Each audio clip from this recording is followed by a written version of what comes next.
আজকে তৈরি করছি রুটি দিয়ে খাওয়ার জন্য ঢ্যাঁড়স কুমড়ো ভাজা। তার জন্য ঢ্যাঁড়সগুলো কেটে নিয়েছি, কুমড়ো কেটে নিয়েছি, একটু পেঁয়াজ আর লঙ্কা ভালো করে কেটে নিয়েছি। এইগুলো একটা কড়াই নিয়েছি, কড়াইয়ে তেল গরম করছি। খুব বেশি তেল দেবো না, সামান্যই দেব।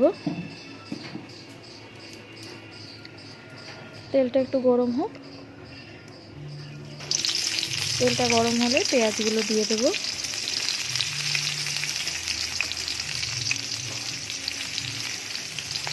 আমি এখানে মাঝারি সাইজে দুটো পেঁয়াজ নিয়েছিলাম।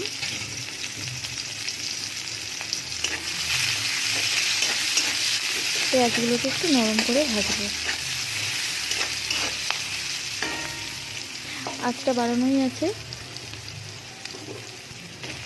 কিছুক্ষণ ভাজার পর পেঁয়াজটা দিয়ে দেবো এবার ভেন্ডিগুলো।